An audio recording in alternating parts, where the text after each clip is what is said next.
Now, the World Food Programme, UNICEF, Food and Agriculture Organization and the Federal Ministry of Agriculture will this week release the Cater Harmonize on annual report on the food security situation in Nigeria. The summary report indicates that 18 million Nigerians are in food crisis and that the situation is likely to get worse by August this year, in the middle of the lean season, when as many as 25 million Nigerians are expected to have slipped into the food crisis situation. Right now, we're being joined by David Stevenson, Country Director and Representative of the United Nations World Food Programme in the company of Christian Munduate. I hope I got that correct, UNICEF representative in Nigeria. Good to have you both. Let's start with David. Let's see, how many people need food assistance in Nigeria this year, you think, realistically? Well, out of the 25 million people that you just noted are food insecure across the country. We're concentrating our efforts, along with the government and partners like UNICEF, in the north of the country, particularly in the northeast, where we have a continued situation of food insecurity driven by high inflation, driven by the aftermath of floods, and driven by the conflict in the region. So we are busy scaling up our operation from about 1.1 million to 2.1 million people in the northeast, getting ready for the lean season. And then the government and our partners are going to contribute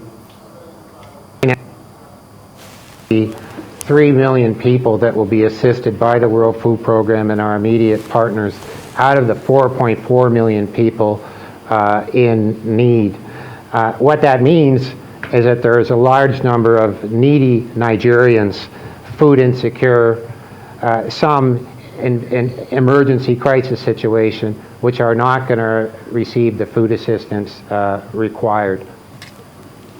All right, let's talk about areas that have been most impacted by the shortage of food. Which areas are worst affected areas that you want to visit into?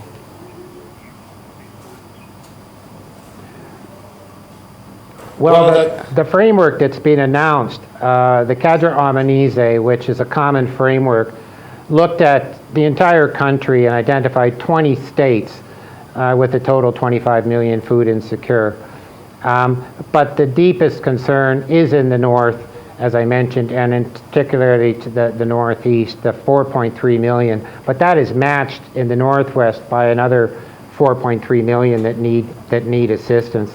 And within that number, there's 2 million children in urgent need of food assistance, 700,000 acute severe malnutrition, and that represents a quadrupling of the severe acute malnutrition over the last year. So a serious concern that we're going in the wrong direction in terms of dealing with food insecurity and hunger in the most affected part of the country. Interesting statistics there, David. Now, Christian, I'm going to come to you. Apparently this issue has been lingering, but why has the situation gotten so bad, you think? Well, first on the complexities of access, for example, in the Northeast, where sustainable programs that are necessary in terms of food and nutrition security are needed. So basically that the violence, the poverty have contributed to weaken the communities and putting millions and millions of people in vulnerability. As David rightly said, this recent assessment showed that over 25 million people might be struggling once we begin the lean season, which goes from June to August. Please keep in mind that half of this population are children. So this makes very, very, very challenging the response. We have severe acute malnutrition which means children that are about to die in high numbers, both at the northeast and northwest of the country. We are talking that it's around 700,000 children, and there's surprisingly there is also a problem in the south and in the center of the country. So in totally we can think it's more or less 1.4 million children suffering acute malnutrition. This requires a very special attention. It's more on a medical attention with your therapeutical food. The point here is we need to prevent. We need to stop that children get to those levels of vulnerability where their lives are at threat. We should work more on food availability, on nutrition practices, and on prevention.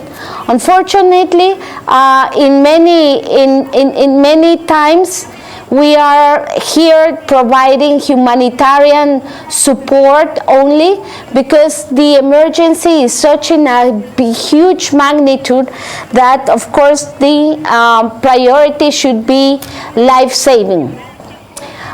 We hope that with this assessment, some serious policy measures can be put in place so we can think more on systems, food and nutrition systems, so that we can guarantee all these millions of people a better life. All right, let me still stick with you, Christian. You mentioned 25 million people, mostly children. And the question I would like to throw out there is this: how bad could this situation get? We know it's bad right now. Can it get any worse?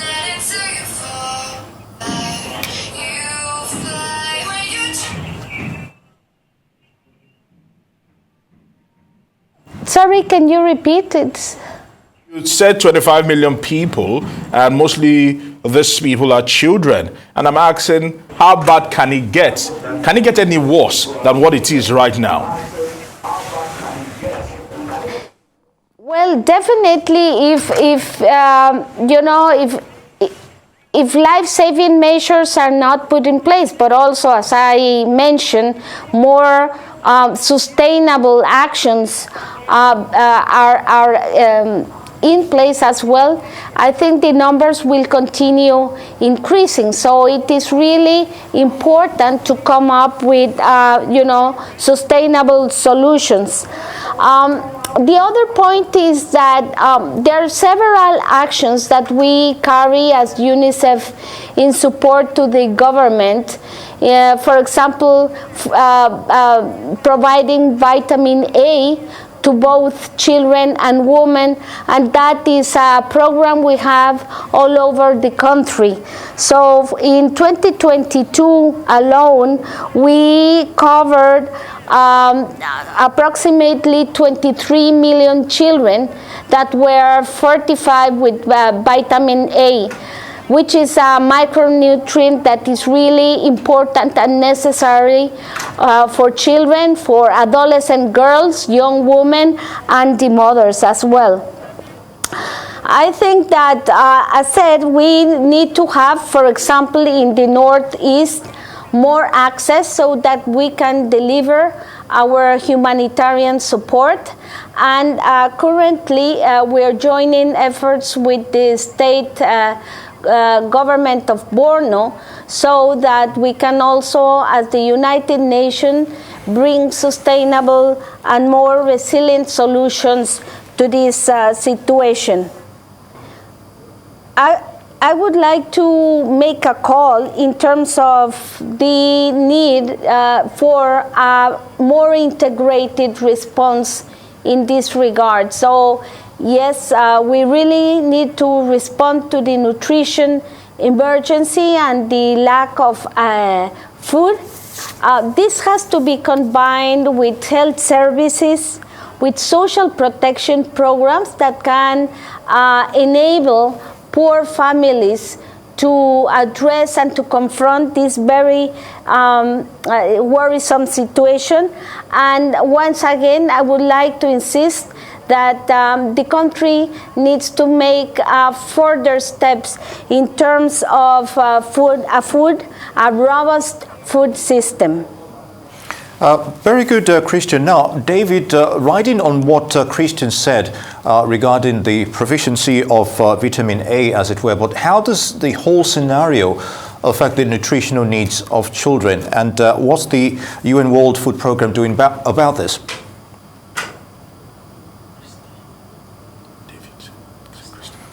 David, or Christian? Yes. Okay, please go ahead. You talked about the nutritional needs of children. Can you expatiate on that as well? How does this whole scenario affect them if they're not properly handled? Well, the worst case scenario is that children will die, definitely. So we have a very close coordination with WFP. And in this case, for example, UNICEF works on life-saving, which means attending children that are in a condition that requires medical emergency attention through therapeutical food. And the World Food Programme, for example, provides supplements, nutritional supplements for children that have a very low nutrition level, not at the level of putting their life, let's say, at risk, but that it is severely affecting their development. So they also provide nutritional supplements. The other part is that the World Food Programme also works with a very robust program on cash transfers in the Northeast for poor families in very vulnerable conditions, and that are in geographical areas where there is no access. And this is where we, as UNICEF, complement these efforts of the World Food Programme, providing other social basic services. All right, let's turn our attention to David. David, how is conflict affecting the WFP's and UNICEF's operation in the northeast of Nigeria?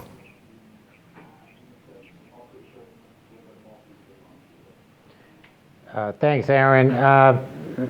Very much so. I mean, it is the really the core of the challenge in the Northeast. The opportunity in the Northeast is to return to production and to get the farmers back on their farms, raising their incomes and allowing them to participate in a food system that works. And it has worked before. The region from Lake Chad all the way across to Kano, a trade hub of sub-Saharan Africa, and on into northwestern Nigeria, really can be the breadbasket of Nigeria. The reason it's not is because of the conflict. And we fly in our UN World Food Programme helicopters to the garrison hubs where we have displaced people protected. And it's a tragedy in two ways. One is it's a tragedy of lost production and hope and solutions for the people. And it's also a tragedy that people are not at home in their farms where they want to be. So we want to be here for solutions. We want to shift our program from strictly humanitarian into resilience, and work with partners on increasing development opportunities. But we can't because it's not safe for people to go out of the garrison towns. In addition to that, our own people and within our NGO community are affected by the crisis and the risk. We had in late November a very dedicated aid worker that was killed on mission coming out of a helicopter in one of the garrison hubs, which really underscores the sacrifices people in the humanitarian community are under and the risks they face. the worst affected part of Nigeria, where we have level 4 hunger, which is really on the brink of catastrophe. Those are 3 local government areas, 3 LGAs in the far northeast of the country, Kukawa, Guzamala, and Abadam. And those are 3 small areas where we in the World Food Program, the United Nations community, the NGOs cannot go. It's not safe for us to access those 3 areas. And there's about 130,000 people, according to the Cadre Harmonize, the government-led analysis, in level 4 severe hunger and malnutrition in those areas. So a real concern. However, we are able to reach 95% of our implementation plan, including 9 LGAs where we've never reached before. So there is progress, but not enough progress in terms of peace and production, which is the ultimate solution for the operation that we're all involved in. Very good, and the efforts put into this operation is highly commendable. Now, staying with you, David, despite all the problems here, how are Nigeria's wider economic problems aggravating the situation, you think?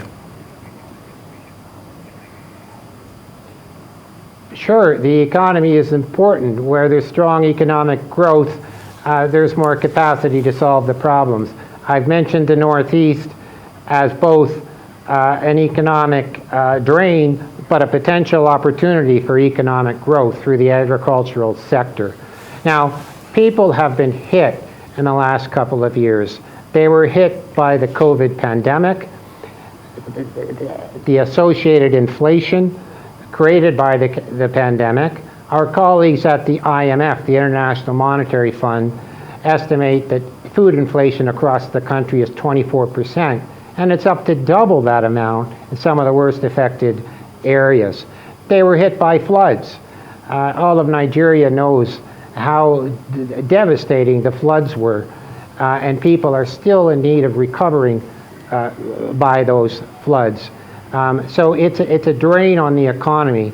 Our hope, though, is that a food systems approach in the region can create some economic growth, provided the conditions are there for people to go home and safely work on their farms. All right, Christina, what impact has the Russia-Ukraine conflict had on Nigeria in terms of food? And what is the wider implication for children's development here in Nigeria? Well, this really has very serious implications. First, as I said, it's a matter of life and death. But the other effect and negative impact on this is that a child that suffers malnutrition during their first 5 years of life, they become chronic malnourished. And in the first year of life, this is where your brain is forming. So even though after the 5th year the child grows and gains weight, the problem is that his or her brain is already underdeveloped, and this affects their capacity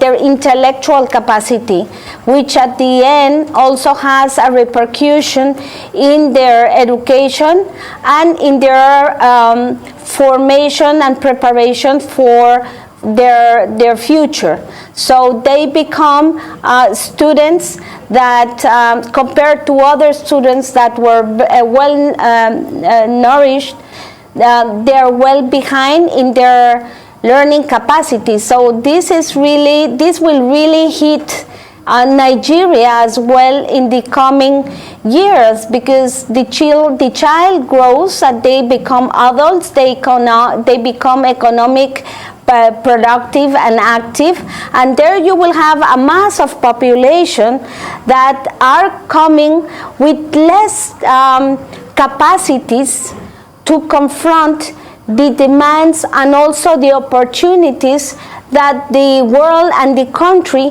may have in place. So again, it is not something that is affecting just a 1 year or 2 year period. This really has impacts and effects all through your life. And hopefully we'll get some positive response regarding the food situation here in Nigeria. David Stevenson, Country Director, UN World Food Programme, and of course Christian Munduate, UNICEF representative in Nigeria. Would like to thank you both for your perspective on the food crisis scenario in Nigeria. Good to have you.